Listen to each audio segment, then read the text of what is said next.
मैं doctor Mahadev Singh, assistant professor political science, Shri Sanwaliya ji government college Mandphiya Chittorgarh. आज हम पढ़ेंगे अमेरिका का राष्ट्रपति। जैसा कि हम जानते हैं कि अमेरिका में अध्यक्षीय शासन प्रणाली है और अध्यक्षीय शासन प्रणाली में अमेरिका का राष्ट्रपति राज्य और शासन यानी राज्य और सरकार दोनों का अध्यक्ष है। वही अपनी कैबिनेट का निर्माण करता है जो कांग्रेस के प्रति पृथक होती है, कांग्रेस के प्रति जिम्मेदार उत्तरदायी नहीं होती, यानी वो पूर्णतः राष्ट्रपति के अपने मंत्री होते हैं।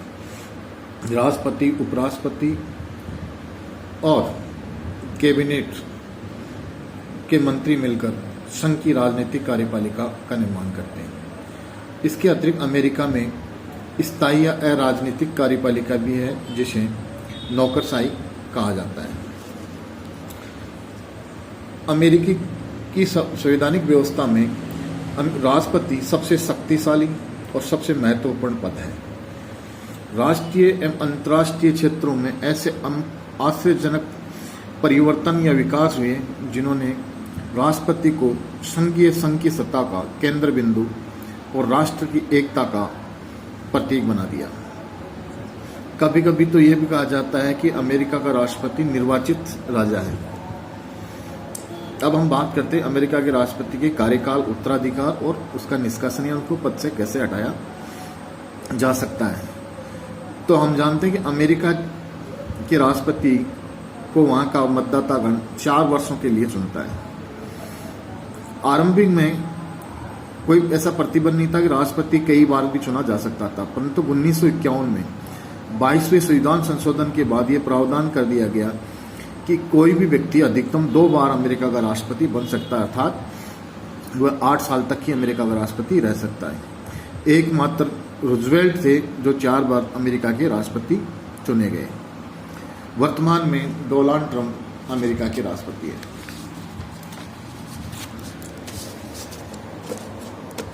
पच्चीसवें संशोधन के बाद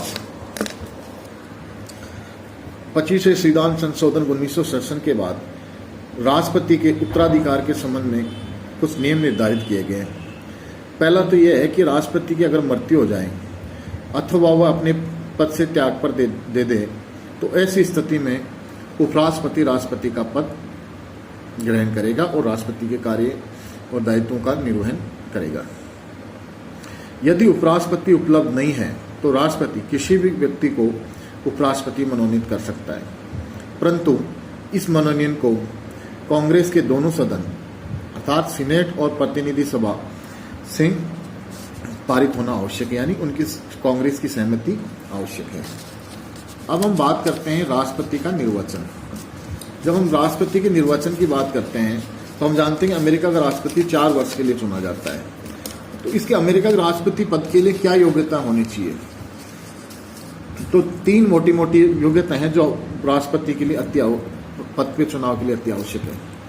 पहला है कि वह अमेरिका का जन्मजात नागरिक हो, अर्थात वह कोई प्राकृतिक रूप से जब नागरिकता प्राप्त करता है, यानी कि जब कोई विदेशी अमेरिका की नागरिकता प्राप्त करके अमेरिका का नागरिक बन जाता है तो वो अमेरिका का राष्ट्रपति नहीं बन सकता। उसका जन्म अमेरिका में होना चाहिए, वही व्यक्ति अमेरिका का राष्ट्रपति बन सकता है। और इसके साथ ये भी प्रावधान है कि वह कम से कम 14 साल अमेरिका में रहा हो। इसके अलावा यह है कि वह कम से कम 35 वर्ष की आयु पूर्ण कर चुका हो। ये 3 योग्यताएं हैं राष्ट्रपति के लिए अति आवश्यक है। जब हम अमेरिका के राष्ट्रपति के निर्वाचन मंडल की बात करते हैं तो निर्वाचन मंडल का चुनाव अमेरिका की जनता के द्वारा किया जाता है और ये निर्वाचन मंडल राष्ट्रपति का निर्वाचन करती है, यानी अप्रत्यक्ष रूप से अमेरिका की जनता राष्ट्रपति का निर्वाचन करती है। और इस निर्वाचन मंडल में सीनेट और प्रतिनिधि सभा के बराबर सदस्य होते हैं, यानी सीनेट के 100, प्रतिनिधि सभा के 435 और वाशिंगटन डीसी के 3, यानी टोटल जो निर्वाचक होते हैं वो 538 होते हैं। और ये राष्ट्रपति के चुनाव और उसके बाद उपराष्ट्रपति के चुनाव में वोट डालते हैं और फिर बाद में ये निर्वाचन मंडल स्वतः ही भंग हो जाता है। अमेरिका की बात विशेष है कि अमेरिका में 50 राज्य हैं और 50 राज्यों के अपने अपने राष्ट्रपति के निर्वाचन संबंधी कानून होते हैं, यानी यूनिफॉर्म कोई इलेक्शन संबंधी रूल अमेरिका में संघ सरकार ने बना रखा है। उनका निर्वाचन संबंधी प्रावधान राज्यों को छोड़ रखा है, जिनके अनुसार ही राज्य अपने निर्वाचकों का चुनाव करते हैं और राष्ट्रपति के निर्वाचन के बाद निर्वाचन मंडल का भंग हो जाता है। हम बात करते हैं कि ये राष्ट्रपति के लिए वोट कब डालते हैं। नवंबर माह के पहले सोमवार के बाद आने वाले मंगलवार को राष्ट्रपति पद के लिए वोटिंग होती है और 6 जनवरी को वोटों की गिनती होती है। इसी दिन पूर्ण बहुमत यानी 270 मत प्राप्त करने वाले व्यक्ति को विजेता घोषित किया जाता है। अमेरिका में जो राष्ट्रपति पद के लिए जो मतदान होता है वो गुप्त होता है और जो व्यक्ति राष्ट्रपति चुन लिया जाता है वो 20 जनवरी को अमेरिका के राष्ट्रपति के पद की शपथ ग्रहण करता है। अब हम बात करते हैं कि अमेरिका के राष्ट्रपति को हटाया कैसे जा सकता है। तो अमेरिका के राष्ट्रपति को महाभियोग की प्रक्रिया से हटाया जा सकता है और महाभियोग जो लगाने का आधार है वह है देशद्रोह हो, रिश्वत यानी घूसखोरी हो और दुर्व्यवहार जैसे गंभीर आरोपों के आधार पर राष्ट्रपति को महाभियोग की प्रक्रिया से हटाया जा सकता है। महाभियोग प्रतिनिधि सभा में लगाया जाता है। प्रतिनिधि सभा अगर बहुमत से पारित कर देती है और सीनेट अपने 2/3 बहुमत से इस आरोप को सहमत हो जाती है और उस प्रस्ताव पारित कर देती है तो राष्ट्रपति को अपने पद से हटना पड़ता है। यानी कि महाभियोग की जो प्रक्रिया है वो बहुत ही टिपिकल है। अब तक किसी भी राष्ट्रपति को महाभियोग की प्रक्रिया से नहीं हटाया गया। 3 राष्ट्रपतियों के खिलाफ महाभियोग प्रक्रिया लगाई गई थी परंतु उन्होंने अपने पद से पूर्व ही महाभियोग प्रक्रिया से पूर्व ही इस्तीफा दे दिया। हम अब बात करते हैं कि अमेरिका के राष्ट्रपति की शक्तियां और कार्य क्या है। तो शक्तियों की बात करें तो पहली शक्ति है कि अमेरिका का राष्ट्रपति दुनिया का सबसे शक्तिशाली, सबसे प्रभावशाली, ताकतवर इंसान है।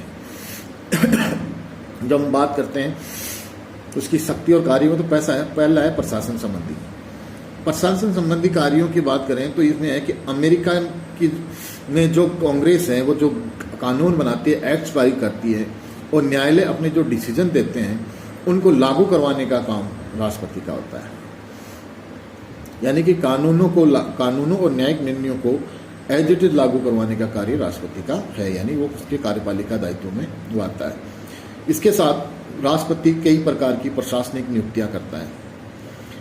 राष्ट्रपति विदेशों के अंदर अमेरिका का प्रतिनिधित्व करता है, एम्बेसडर्स नियुक्त करता है, बाहर के एम्बेसडर्स के नियुक्ति पत्र को स्वीकार करता है और अंतर्राष्ट्रीय मंचों को अमेरिका का प्रतिनिधित्व करता है। इसके साथ अमेरिका के अंदर पूरे देश के अंदर कानून और व्यवस्था बनी रहे ये देखना भी अमेरिका के राष्ट्रपति का काम है। अब हम बात करते हैं उसके विधायन संबंधी यानी लेजिस्लेटिव वर्क्स के। तो अमेरिका का राष्ट्रपति कांग्रेस के सत्र बुलाता है। कांग्रेस के सत्र में किसी भी मामले में वो अपना संदेश भेज सकता है और कांग्रेस जो बिल पारित कर देती है उस पर राष्ट्रपति की सहमति हस्ताक्षर के बाद ही वह कानून बन पाता है। कई बार इन कानून बिलों पर राष्ट्रपति अपना वीटो पावर भी प्रयोग करता है। अगला है न्याय संबंधी कार्यों में यह है अमेरिका के सुप्रीम कोर्ट के जजों के द्वारा जो फैसला सुनाया जाता है उसमें किसी व्यक्ति को सजा दी जाती है तो उस सजा को राष्ट्रपति कम भी कर सकता है, उस सजा को राष्ट्रपति माफ भी कर सकता है और उसको डेफर भी राष्ट्रपति कर सकता है। अब हम बात करते हैं वित्त संबंधी मामले। अमेरिका में जो बजट है वो राष्ट्रपति के निर्देशानुसार वहाँ के बजट ब्यूरो द्वारा तैयार किया जाता है और कांग्रेस के अंदर यानी विशेषकर प्रतिनिधि सभा में बजट पेश किया जाता है और फिर वहाँ से पास होने पर सीनेट उसको पास करती है। इसके अलावा राष्ट्रपति अमेरिका की महालेखा जोखा नियंत्रक की नियुक्ति करता है जो ऑडिटिंग का काम करते हैं। अगला जो राष्ट्रपति की शक्तियां हैं वह है आपातकाल की शक्तियां। हम जानते हैं कि अमेरिका का राष्ट्रपति अमेरिका की तीनों जल सेना, थल सेना और वायु सेना का अध्यक्ष होता है। राष्ट्रपति युद्ध और शांति की घोषणा कर सकता है परंतु उसे अपनी घोषणा को बाद में कांग्रेस से पारित करवाना होता है।